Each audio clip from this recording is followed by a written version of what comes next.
Bonjour Général Desportes. Bonjour professeur. Général Desportes, Devenez leader, c'est l'ouvrage que vous publiez aux éditions Odile Jacob. Un ouvrage qui est à hauteur d'homme, vraiment à hauteur d'homme. Vous êtes ancien directeur de l'école de guerre, vous êtes professeur associé à Sciences Po. Je dis à hauteur d'homme parce que par moments dans votre ouvrage se pose presque de manière explicite la question, au fond, est-ce qu'il faut aimer ses collaborateurs ? Vous parlez d'amour. Alors j'ai envie de dire, est-ce que c'est déjà ça qu'attendent les collaborateurs ? Voilà. Alors ça peut surprendre, mais nous disons, nous soldats, aimez vos soldats, ils vous le rendront au centuple. Et sous des formes différentes, ça a toujours été dit par les grands chefs militaires. Et le commandement militaire qui fonctionne est plein d'humanité, Vous savez, que je sois collaborateur d'une entreprise ou que je sois soldat, je suis d'abord un être humain. Et c'est d'autant plus vrai aujourd'hui que ça n'était peut-être pas vrai il y a quelques dizaines d'années, mais l'être humain ne change pas. Quand il rentre dans l'entreprise ou quand il rentre à la caserne, il n'abandonne pas ce qu'il est.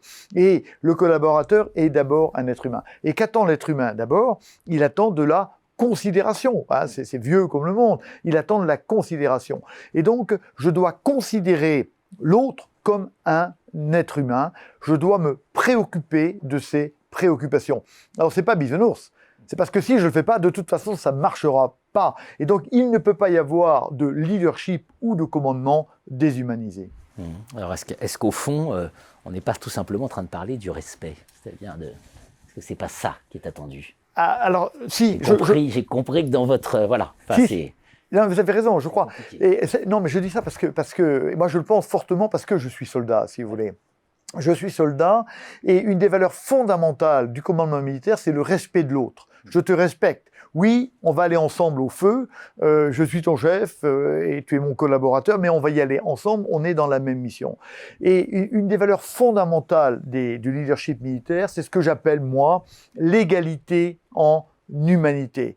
Et quand un deuxième classe salue un général, il se met au garde à vous, il salue, etc., le général prend exactement la même position. Je te respecte en tant qu'être humain, et ensuite je vais te donner mes directives, mais je te respecte, ça c'est extrêmement important. Comment voulez-vous obéir aux ordres d'un responsable, qu'il soit militaire ou civil, ou chef d'entreprise, si vous pensez qu'il ne vous respecte pas en tant que personne ? C'est à la base, l'humanisme, alors ça peut surprendre, mais l'humanisme est à la base du leadership efficace. Est-ce qu'il y a des trucs, entre guillemets, pour arriver à développer ces relations faites de respect et d'amour ? Oui, alors, moi je crois que la première, c'est la confiance, quoi. Je te fais confiance, je te respecte, et donc je te fais confiance et je t'écoute. C'est pour ça que et quand j'écoute quelqu'un ou quand je regarde quelqu'un, il doit être il doit ressentir qu'il est la personne la plus importante. Ça peut pas être faux. Je t'écoute véritablement, je te laisse parler, je te consacre du temps. Comme je te fais confiance, je vais te déléguer et je vais m'intéresser à toi aussi en tant qu'être humain. Dans les armées, on le fait aussi dans les entreprises évidemment, mais on prend toutes les occasions possibles pour aller connaître les autres. Un anniversaire, une naissance, etc. On se réunit, on casse l'armure et on va parler d'homme à homme. En maintenant néanmoins une certaine distance, parce que si vous ne voulez pas avoir à reprendre vos distances, il faut quand même les conserver. Et donc le leader, il est sur cette ligne de crête assez étroite où il doit être extrêmement proche.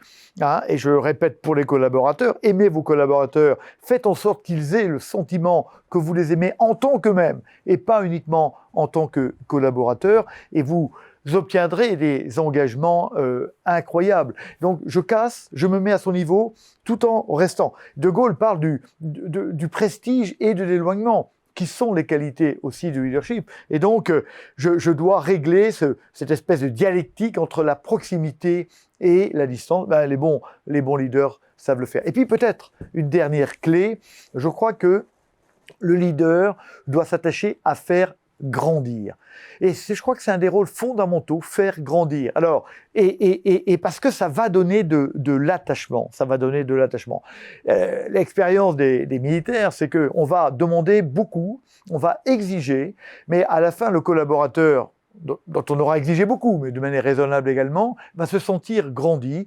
Vous l'amenez sur le Mont Blanc, il croit, je suis allé sur le Mont Parnasse, jamais sur le Mont Blanc. Il arrive là-haut, il vous regarde avec ses grands yeux, et il s'est senti grandi, il a senti que vous l'aimiez, et il vous est attaché pour la vie. Un message révolutionnaire à l'heure où notre société est si divisée, où l'espace médiatique parfois aussi attise, y compris artificiellement, les conflits. C'est un message révolutionnaire, hein. C'est un message d'amour et de respect. Merci Général Desportes. Fondamental.